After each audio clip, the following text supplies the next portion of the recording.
오늘 성경 말씀은 요한복음 4장 27절부터 38절입니다. 오늘 본문에 보면 예수님은 사마리아 지역을 지나시다가 수가성이라는 곳에서 한 여인과 대화하셨습니다. 이것은 마치 우리가 하나님이 누구인지 알기 전에 하나님이 먼저 우리를 불러주시고 우리를 당신의 자녀로 삼아주신 것과 같이 예수님은 여인이 당신이 누구신지를 알기 전에 먼저 사마리아 여인에게 대화의 문을 여시고 그에게 영생의 물을 알려주셨습니다. 사마리아 여인은 예수님과 대화를 나누는 중에 그가 누구인지를 알게 되었습니다. 자신에게 물을 좀 달라고 하셨던 그 유대인이 그리스도라는 사실을 알게 되었을 때 그 여인은 물동이를 버려두고 동네로 뛰어갔습니다. 물동이라는 단어는 신약에 오직 두 곳에서만 사용된 단어입니다. 처음 나오는 곳이 요한복음 2장 6절 7절인데 물로 포도주를 만드실 때 사용된 우리말로 항아리라고 번역된 때이고 그 다음이 오늘 본문에 나옵니다. 당시 사회에서 물동이는 아주 중요한 생활의 도구였습니다. 이 항아리로 물을 길어 와야지만 집에서 물을 마시고 요리도 하고 씻을 수도 있었습니다. 그렇기 때문에 살림을 하는 여인에게 있어서 항아리는 없어서는 안 될 도구였습니다. 더욱이 물이 귀한 팔레스틴 지역에서 물을 나르는 항아리는 바로 생명줄과도 같았습니다. 그럼에도 불구하고 메시아를 만났다는 그 큰 감격 때문에 그 여인은 물동이를 버려두고 마을로 뛰어 들어갔던 것입니다. 그리고 이웃 사람들에게 자기가 만난 그리스도를 알리기 시작하였습니다. 그리스도를 만난 감격이 그녀로 하여금 물이나 깃도록 내버려 두지 않았습니다. 이것은 그리스도를 만난 사람들에게 종종 보여지는 현상으로 여기서 우리는 영적 충족이 육적 충족보다 우선됨을 알 수 있습니다. 또한 예수님을 영접하면 예수님을 전한다는 사실도 보여주고 있습니다. 예수님을 만나고 나서 안드레와 빌립이 보인 반응도 이와 같았습니다. 세례 요한의 제자였던 그들은 예수님이 그리스도라는 사실을 깨닫는 순간 누가 시키거나 요구하지 않았는데도 각자 형제인 베드로와 친구인 나다나엘을 찾아가서 이 사실을 알리고 그들을 예수님께로 인도하였습니다. 영적 기쁨, 즉 진리에 대한 발견이 이처럼 그들을 움직이게 만들었던 것입니다. 그들로 하여금 복음의 씨를 뿌리게 하였습니다. 사마리아 여인이 전한 것은 자신이 행한 모든 일을 말한 사람을 만났다는 것과 그분이 그리스도임을 확신한다는 것이었습니다. 그리고 그녀는 안드레나 빌립이 그랬듯이 사람들에게 와 보라고 하였습니다. 날이 뜨거운 6시쯤에 물을 기르러 온 것으로 보아 평소에 그녀가 동네 사람들과 마주치기를 꺼려했다는 것을 짐작할 수 있습니다. 예수님과의 대화를 통해 짐작컨대 아마도 그녀는 사람들이 자기를 손가락질하고 무시하기에 부딪히는 것을 기피하였을 것입니다. 그런데 그러한 그녀가 예수님을 만나고 나서 확연히 달라진 모습을 보이게 된 것입니다. 이렇게 그녀가 더 이상 사람들 앞에서 자신을 나타내기를 두려워하지 않고 담대히 그리스도를 전하는 모습에서 그녀가 예수님을 영접하여 완전히 변화되었음을 알 수 있습니다. 누구든지 예수님을 만나서 거듭나면 이 여인처럼 과거에 얽매이지 않게 되므로 절망과 수치심을 벗어버릴 수 있습니다.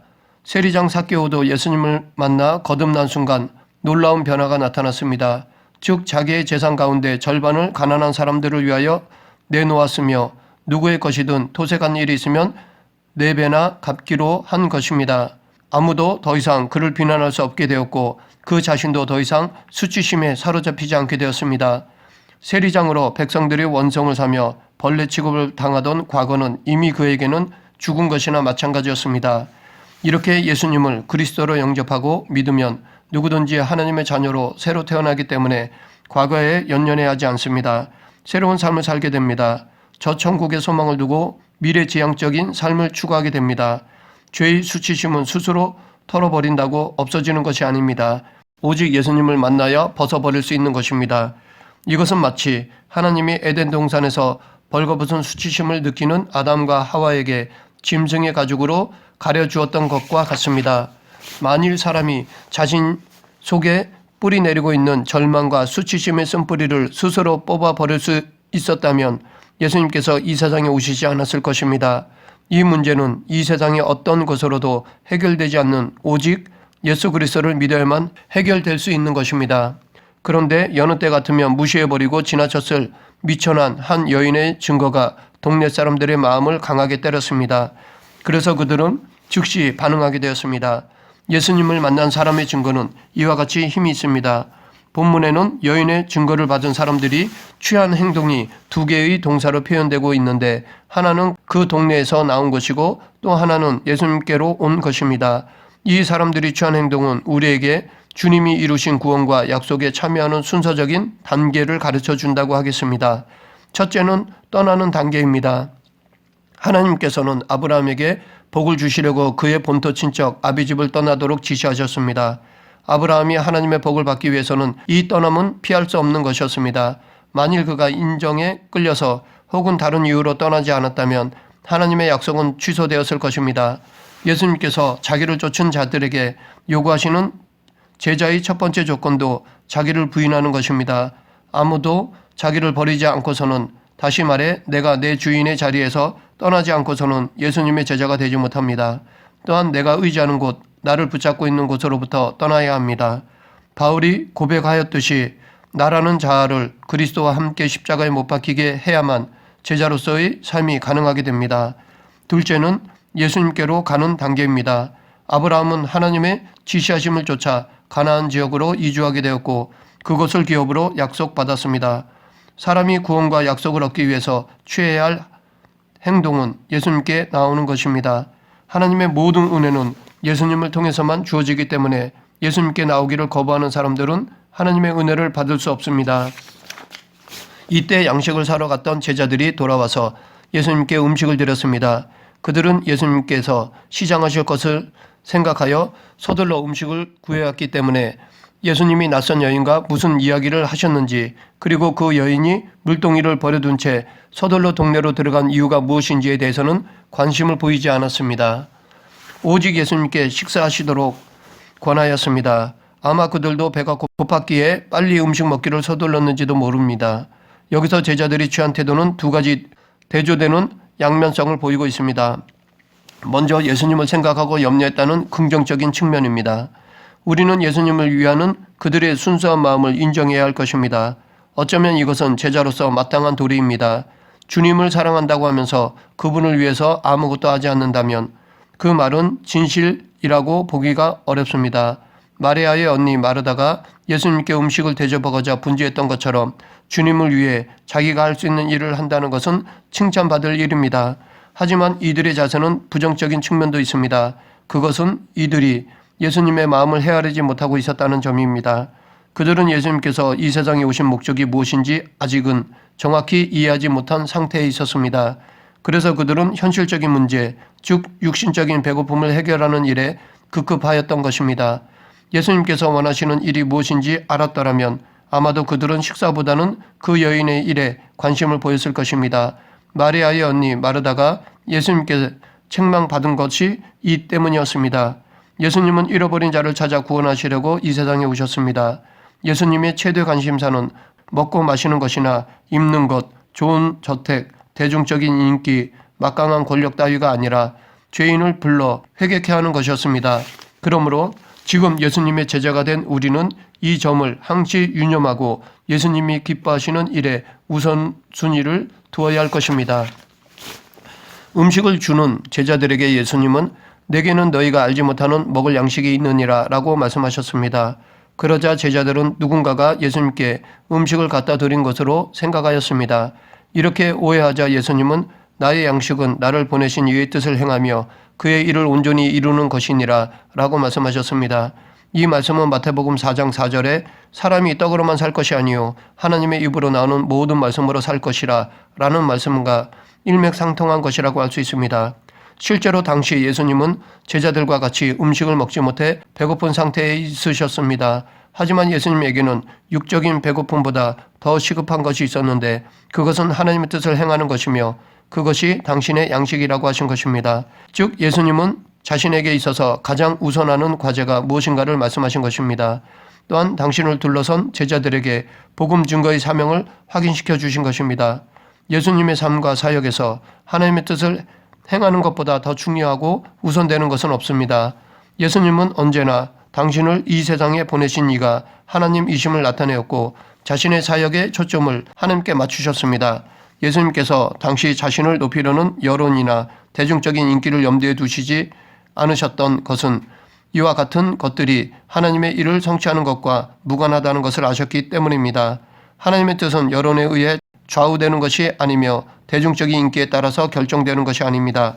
오히려 이런 것들은 하나님의 일을 하는데 방해가 될 수가 있습니다. 바울이 임종을 앞두고 자신을 위해 하나님께서 예비하신 의의 면류관을 확신할 수 있었던 것은 예수님을 만난 후 지금까지 사람들에게 기쁨을 구하지 않았으며 하나님의 뜻을 찾고 이에 충실하고자 힘썼기 때문입니다. 그는 누가 자신에 대해 어떻게 생각하고 어떤 평가를 내리는가에 대해서는 관심을 갖거나 마음을 쓰지 않았습니다. 오직 자신을 통해 이루고자 하시는 하나님의 뜻을 찾고 그 뜻을 따르는 데 최선을 다했을 뿐이었습니다. 그래서 그는 이제 내가 사람들에게 좋게 하랴, 하나님께 좋게 하랴, 사람들에게 기쁨을 구하랴, 내가 지금까지 사람의 기쁨을 구하는 것이었다면 그리스도의 종이 아니니라 라고 말하였습니다. 물론 바울은 자신을 사도로 인정하지 않는 자들에게 자신의 사도권을 주장하기도 하였습니다. 하지만 이것은 자신을 나타내거나 높이려는 것이 아니라 교회를 위해 일하기 위한 것이었습니다. 아합 왕 때에 활동했던 미가 선지자는 인기도 없고 왕에게 인정을 받지도 못한 반면 시드기야와 그를 쫓는 400명의 거짓 선지자들은 인기도 있었고 왕에게 인정도 받았습니다. 그런데 누가 참 선지자였을까요? 미가였습니다. 그는 언제나 하나님 뜻을 찾고자 힘썼고 이에 충실한 사람이었으나 거짓 선지자들은 사람에게 기쁨을 구하고 하나님의 뜻에 대해서는 관심조차 기울이지 않았습니다. 계속해서 예수님은 제자들에게 추수에 대해 말씀하셨습니다. 너희는 넉 달이 지나야 추수할 때가 이르겠다 하지 아니하느냐. 이 말은 당시에 사용되던 격언으로 당장 해야 할 일을 하지 않고 미루는 사람들에게 빗대어 하는 말이었습니다. 예수님은 이렇게 영적인 일을 미루는 제자들에게 그러나 나는 너희에게 이르노니 너희 눈을 들어 밭을 보라 희어져 추수하게 되었도다 라고 말씀하셨습니다. 이것은 복음 증거의 긴박성을 말씀하신 것이라 할 수 있습니다.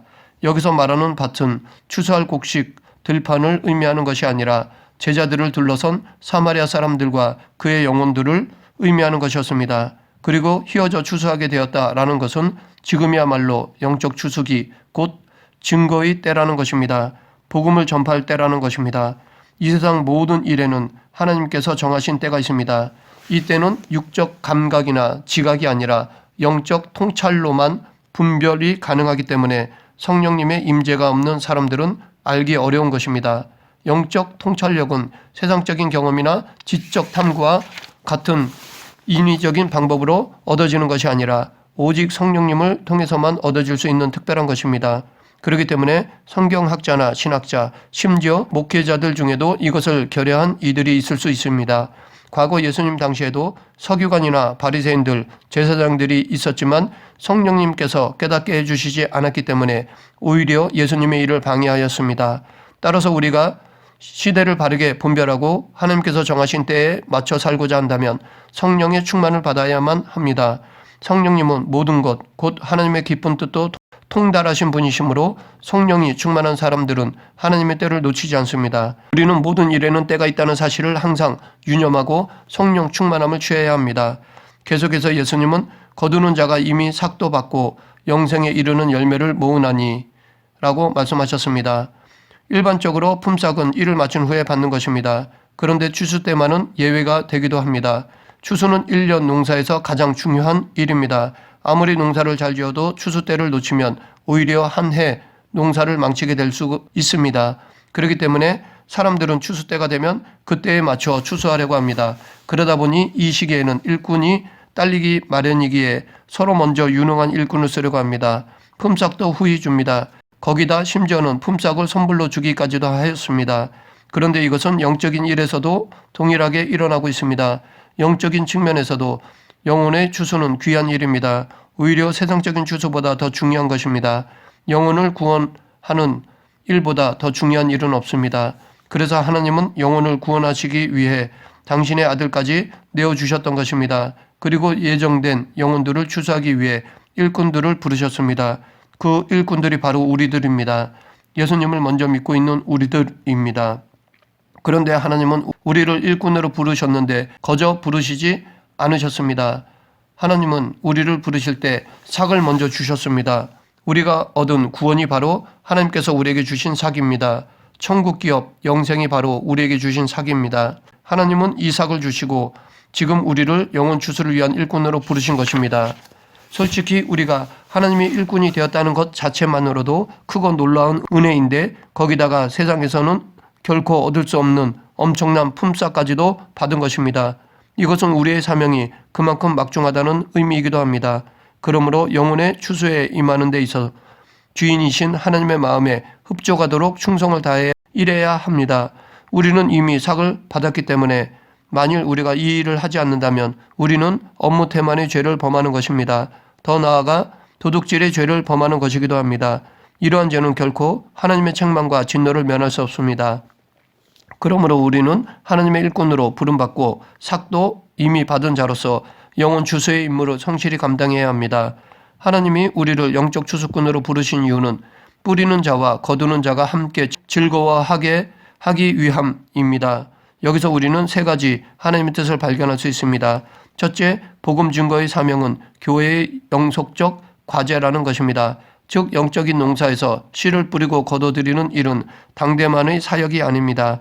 이 사역은 어느 시대의 과제만이 아니라 오고 오는 수많은 세대에 계속되어야 할 교회의 사명인 것입니다. 둘째, 영적인 농사에는 씨를 뿌리고 금방 결실을 얻는다고 해서 자만해서는 안 되고 혹은 반대로 금방 결실이 나타나지 않는다고 해서 낭망할 필요도 없다는 것입니다. 복음의 씨를 뿌리는 것은 우리들만의 과제가 아닌 역사적으로 교회의 공동의 과제입니다. 우리는 내게 주어진 시간과 환경에서 씨를 뿌릴 따름입니다. 하나님은 우리뿐 아니라 또 다른 전도자들을 통해서도 일하시고 다음 세대 전도자들을 통해서도 뿌리게 하시는 것입니다. 셋째, 뿌린 씨는 언젠가는 반드시 결실을 맺게 된다는 것입니다. 비록 시간적 간격이 있을 수 있지만 우리가 씨를 뿌리면 우리가 아니라 우리의 후대 혹은 다른 사역자들을 통해서 추수하게 하십니다. 정리하면 복음 증거는 한 시대의 사명이 아니라 교회의 영속적인 사명이며 하나님은 여러 시대, 여러 사람을 통해 뿌리는 작업을 계속하시며 그렇게 뿌린 것은 반드시 언젠가는 결실을 얻게 된다는 것입니다. 그러므로 우리는 이러한 사실을 알고 확신과 소망 가운데 일해야 합니다. 결국 이 증거의 사명은 우리 모두의 공동과제이고 반드시 결실 있는 것이므로 씨 뿌리는 자와 거두는 자가 함께하는 즐거움입니다. 실제로 지금 우리가 이렇게 믿는 것은 이미 우리 앞에 씨를 뿌렸기 때문입니다. 조상들이 먼저 복음의 씨를 뿌렸기에 그 결실로 지금 우리가 있는 것입니다. 이와 마찬가지로 지금 우리가 씨를 뿌린다고 해서 반드시 내 때에 결실이 나타나지만은 않겠지만 뿌린 씨는 결코 사라지지 않습니다. 계속해서 하나님은 다음 시대에 누군가를 통해서 그 결실을 거두게 하실 것입니다. 그러므로 우리는 우리가 뿌릴 때 하나님이 역사하실 줄 믿고 감사함으로 씨를 뿌리면 됩니다. 이것이 바로 뿌리는 자와 거두는 자가 함께 기뻐하는 일입니다. 모세를 위시하여 세례 요한에 이르기까지 수많은 선지자들과 의인들이 예수님에 관해 미리 전하였고 예수님의 길을 닦았습니다. 지금도 수많은 성도들을 통해 이 일이 이루어지고 있습니다. 비록 우리가 보기에 기독교가 힘을 잃어가는 것처럼 보여도 이런 가운데서도 하나님의 뜻은 이루어지고 있으며 일꾼들은 계속해서 일하고 있습니다. 아합 왕 때 하나님을 믿는 사람은 오직 엘리야뿐인 줄 알았습니다. 그런데 오바댜가 숨긴 100명 그리고 엘리사를 비롯한 아직 바알에게 무릎을 꿇지 않은 7,000명의 사람들이 있었습니다. 이들 모두 하나님의 때를 기다리는 하나님의 사람들이었습니다. 그러므로 우리는 하나님이 추수를 끝내는 그 순간까지 우리는 추수에 대한 기대와 희망을 가지고 이를 위해 노력해야 합니다. 말씀을 맺겠습니다. 지금 씨를 뿌리지 않으면 내일의 결실을 가져올 수 없습니다. 오늘 사랑의 씨를 뿌리지 않으면 내일의 결실을 기대할 수 없습니다. 오늘 말씀, 기도, 헌신의 씨를 뿌리지 않으면 내일의 결실을 기대할 수 없습니다. 바로 지금이 씨를 뿌릴 때입니다. 비록 지금 당장 혹은 내 평생에 열매를 맺지 못한다 하더라도 우리는 포기하지 말고 씨를 뿌려야 합니다. 그러다 보면 후대에 열매를 맺어 하나님의 기쁨이 될 것입니다. 내 삶이 닿을 때까지 씨를 뿌리는 저와 여러분이 되길 간절히 축원합니다. 기도하겠습니다. 사랑의 하나님, 때를 어떤지 못 어떤지 늘 하나님의 나라의 씨를 뿌리는 자들이 되게 하여 하나님이 기뻐하시는 열매를 맺는 성도가 되게 하여 주시옵소서. 어떤 상황과 여건에서도 복음의 씨를 뿌리는 자들이 되게 하여 주시옵소서. 예수님 이름으로 기도드립니다. 아멘.